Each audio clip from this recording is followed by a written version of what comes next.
Hello everyone, and welcome to another project that's making. Today I'm going to attempt something, sounds a bit naughty I'd say, but it's like it's a white chocolate and pistachio cheesecake.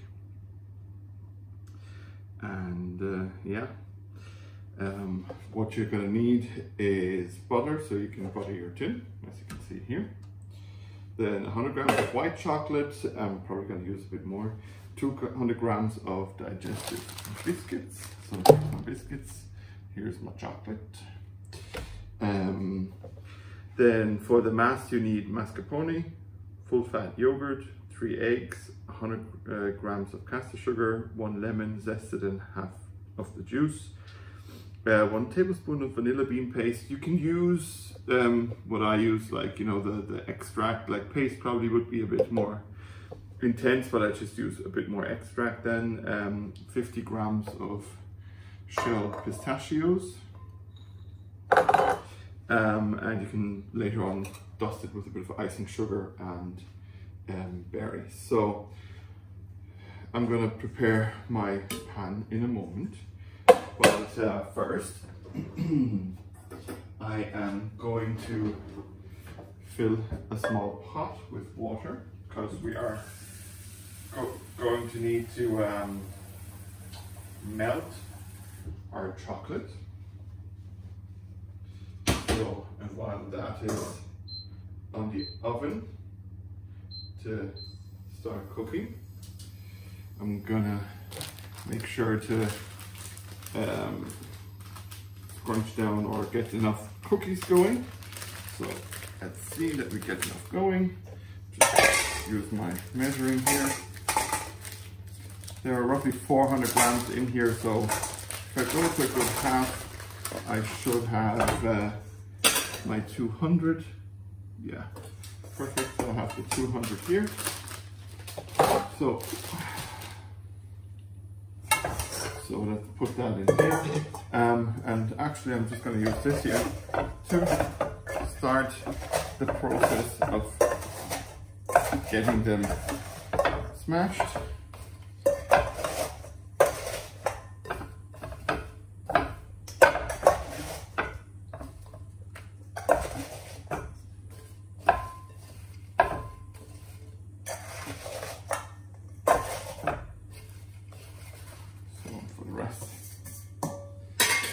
I'm just going to use my hands.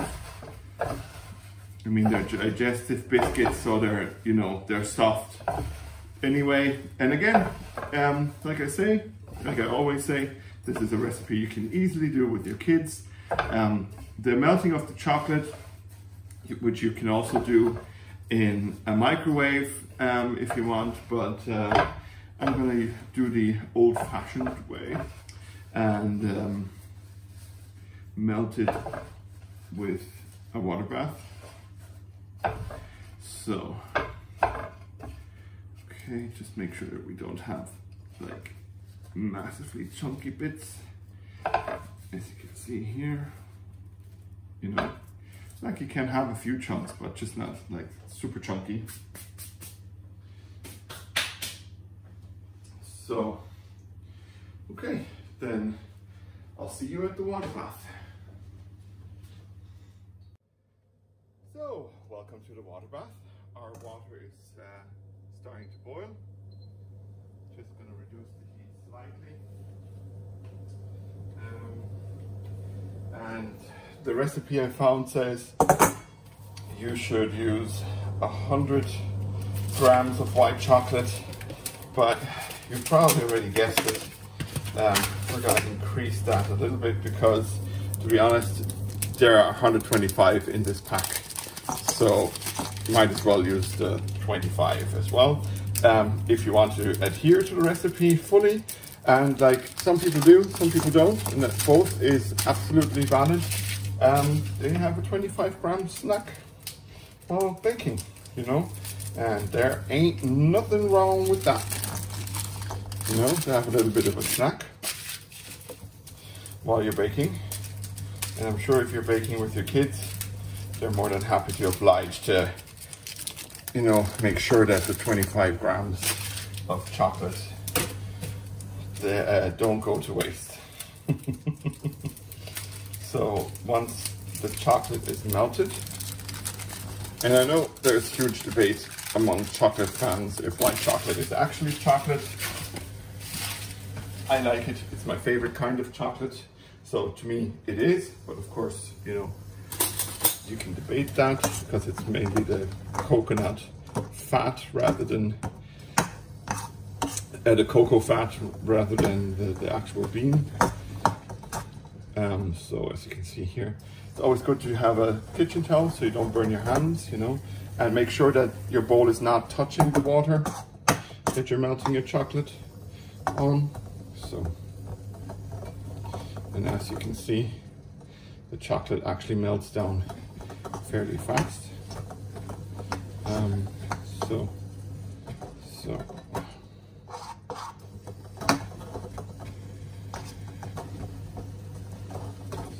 we're basically there now. So I'm going to turn off the oven and I'll see you back at the table. And we're back at the table. So now what we're going to do is we're going to take our cake tin and our butter and just make sure that we really get every inch nice and buttered. You can of course cut down like baking paper, put that in, you know, put that into the bottom or something like that, like some people do. Some people don't. This time I won't, but that's okay. But like I said, if you want to do it, then by all means do it. But if you do butter your base well enough, you should be okay. Like you really should be okay with it not sticking, right? And if it sticks, well, you know, that's life sometimes. So now I'm going to get our melted chocolate that we have here. So as you can see here, it's nicely melted, and we're gonna make sure to incorporate it now into our biscuit base mix. So let's make sure that we get every little bit of this lovely white chocolate into here. So, okay, now let's mix this all together. As you can see here.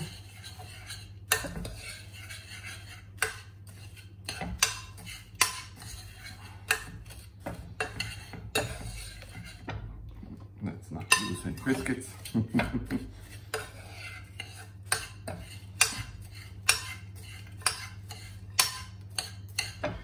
So, and we're gonna add a tiny pinch of salt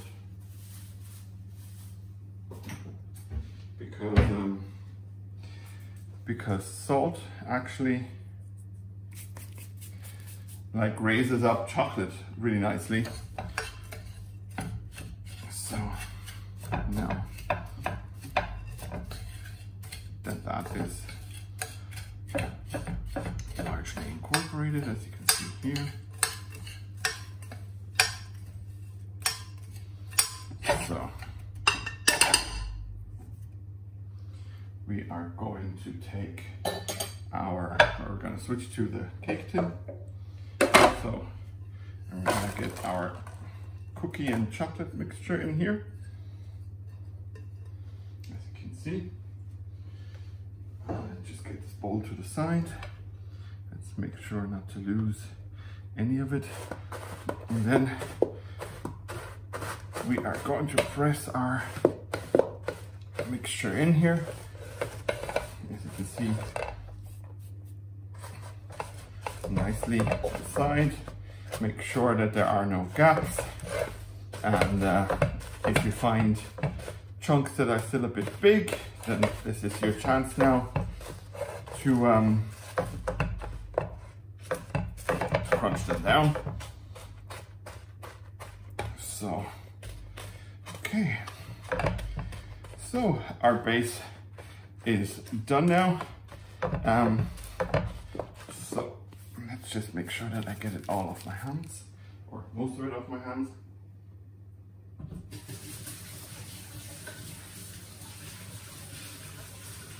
So this now, let's wash my hands real quick, as you should. This will go into the fridge for 20 minutes, and then we'll continue making the filling. So I'll see you guys in a sec. So now that we're waiting for the base to chill in the fridge, I've already have it in there for almost 15 minutes, so let's get cracking with this. So first what you need is your 500 grams mascarpone. I'm gonna actually up it to 750 grams because I have a fairly deep tin, I feel, at least comparatively to most of the tins that are mentioned in these like in the recipes and whatnot. So, and plus I like to alter the recipes a bit, so why not, you know, use a bit more of something good, you know? So it'll mess a bit with our cooking times, but you know what, ultimately that's okay. We just reduce the heat, at least I like to do that, reduce the heat a little bit and then let it cook slower. And something else, and like it's the same again in this recipe, but that's why I'm changing the recipe as well. What I really don't like is when something is called like this here, you know, a white chocolate and pistachio cheesecake, right? But neither white chocolate nor pistachio is actually in the cake mix. Like at the moment, there's a bit white chocolate in our base, right? And then we have some pistachio to scatter over it. So, like I said, I'm gonna alter this baby a little bit, and I'm gonna actually put some pistachios in it, and later on we'll melt some white chocolate and drizzle it over it. So we have, you know, proper lovely goodness going on. So that's our 750 mascarpone. In this yogurt here we have 450 grams of Greek natural yogurt. So use a good half of that. Seeing that we up the ante on our mascarpone, we might as well do the same for our yogurt. So that's that. Let's put that back into the fridge. So, okay. I'll just give that a wipe for now. Put it over here in my bowl. And let's just get this mixed up slightly, you know.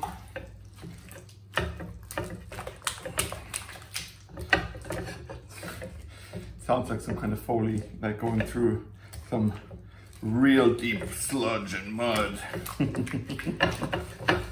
It's good to, you know, get in there with your hands. If you don't want to do it by hand, you can always use an electric whisk, you know, and just get everything incorporated that way.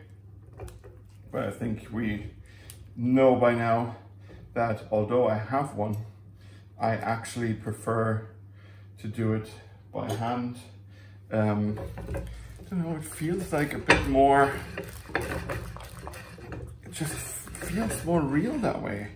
And like more of an achievement to me, but like I said, there's no harm in you doing it different, right? So now we have the yogurt in there and our mascarpone. So next are 3 eggs. 1, look at the lovely color, huh? 2 and 3.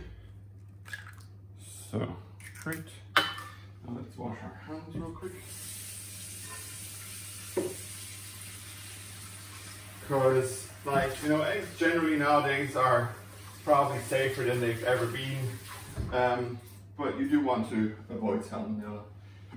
You know, so once you've dealt with eggs, wash your hands. Not gonna kill you.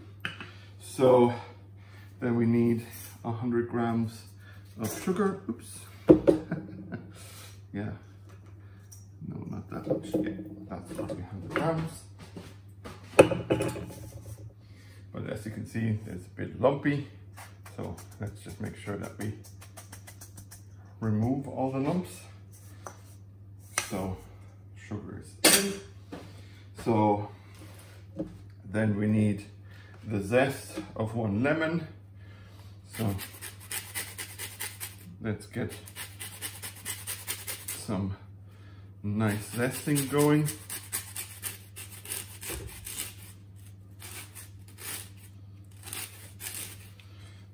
So, because, and a lot of people seem to still not know that, is if you want the actual flavor to come through in whatever you're making, then you need to use the zest.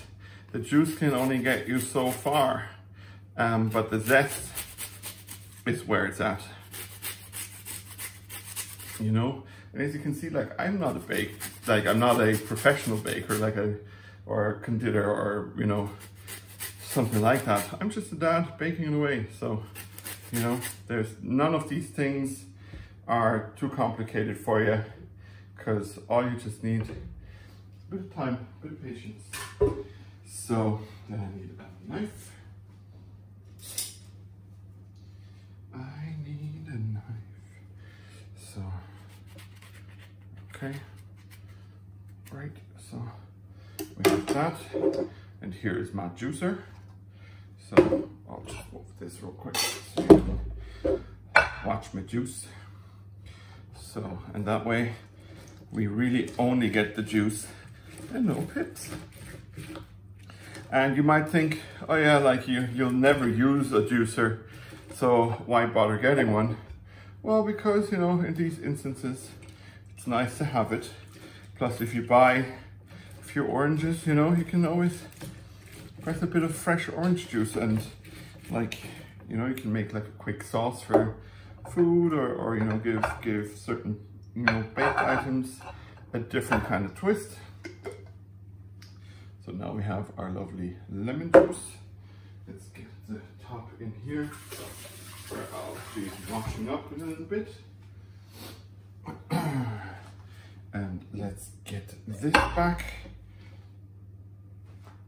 So now our lemon juice goes in, not orange juice, lemon juice.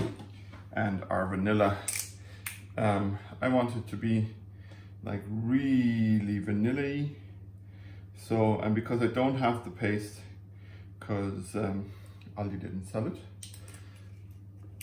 that's why I'm using the extract, and I'm using a bit more of the extract, because the paste you can use less because it's just more intense. But like I said earlier, there's no harm in using the extract, absolutely none. Probably could use a real vanilla bean as well if you wanted to, but I'm not sure how the ratios there would, work. So it looks kind of sludgy right now, but once you incorporate everything, you're going to have a really lovely mass that's slightly tangy thanks to your lemon, and sweet because of course the sugar, but of course also because of your vanilla extract.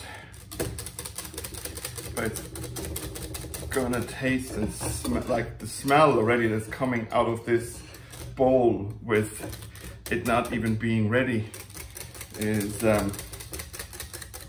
or not even being cooked, is incredible to me. Like, it smells so much of lemony goodness, and you can't smell the vanilla really, but you know, it smells nice. Now just make sure that you actually incorporate everything. If you have an electrical whisk, it's gonna be a quick job. Just make sure that it doesn't go everywhere. So you might want to plunge in the parts and I can't remember the whiskey bits, and turn it on low, or start with low, and yeah.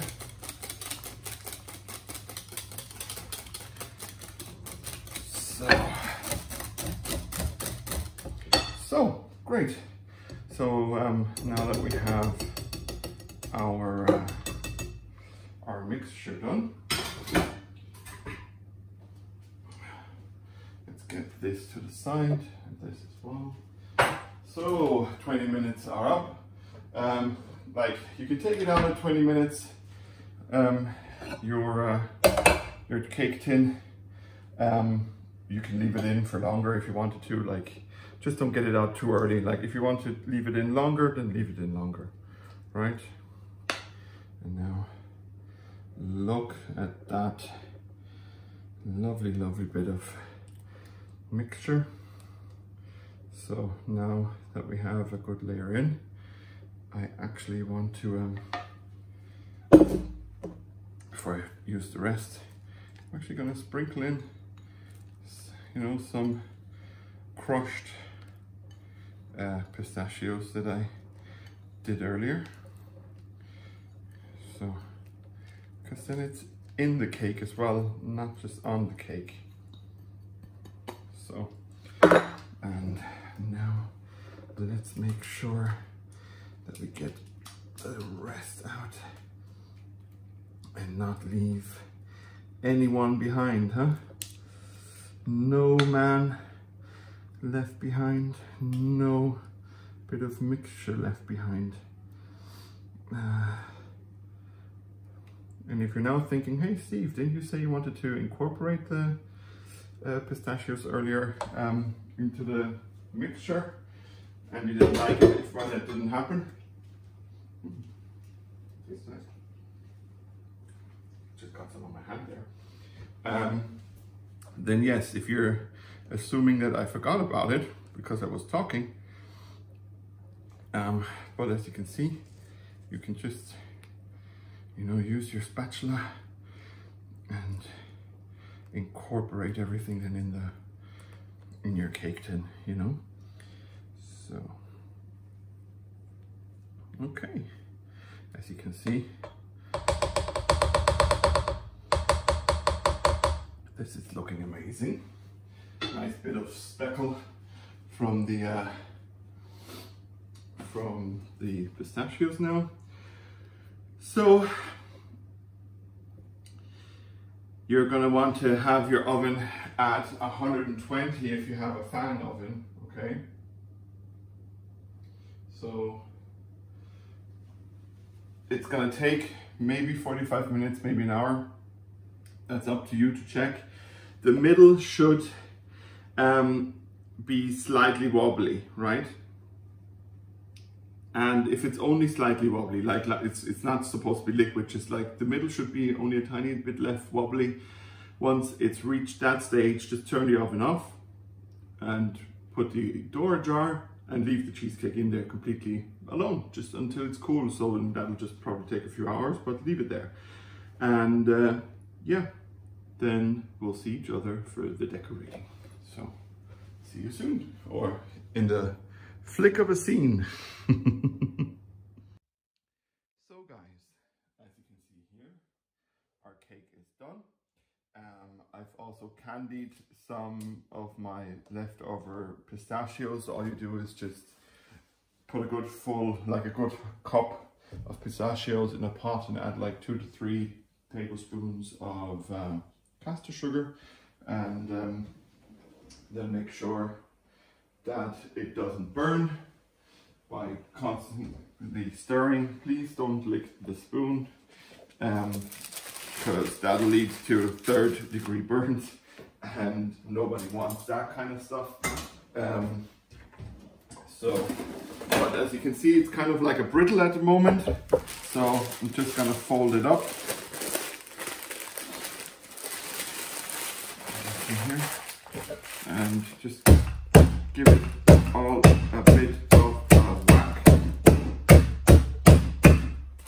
So, because now it's a bit more manageable, and I am also melting a bit more white chocolate over here, because I bought more white chocolate yesterday than I needed. So as you know, like how it looks like it's melting. So we'll just wait a moment, and as you can see here now, look, that's the consistency. You know, some smaller bits, some bigger bits. I did it yesterday, so the sugar is a bit gloggy now, I'd say, and not as crunchy, sadly. But you know what? Those are all learnings, you know. But they'll still taste nice and sweet, and of pistachio. So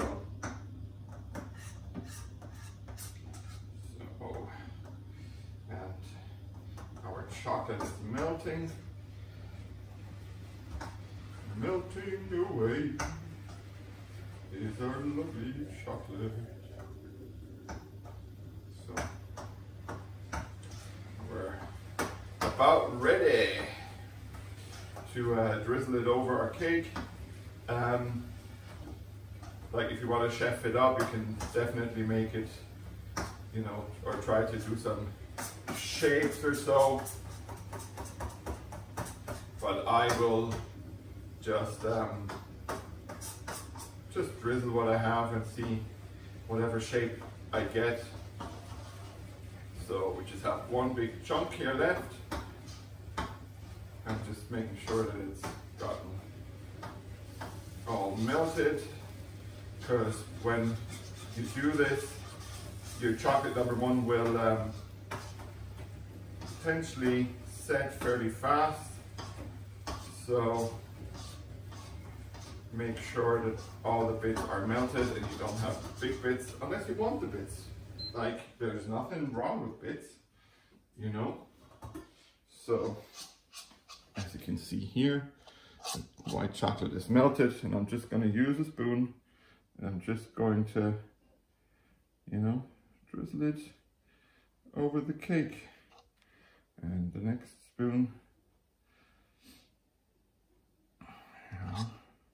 and like, because we said it's a you know, a white chocolate pistachio cake, so why not make it, you know, really white chocolatey. So that's probably enough, I'd say, huh? Or we just put a little more in this area. So that looks nice, or at least I feel it looks nice.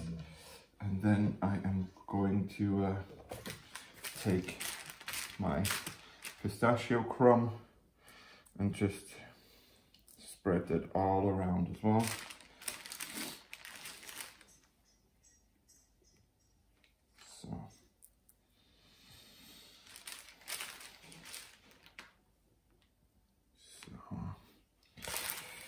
So then we have both our flavors that are in the cake, also on the cake, you know, the right way, and not just decoration.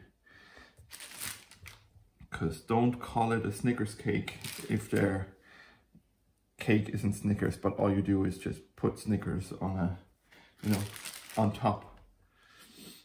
So let's just see that we get all our lovely, lovely, lovely pistachios on here. So, and that's basically it. I'm just gonna wash my hands and then I'm done. And yeah.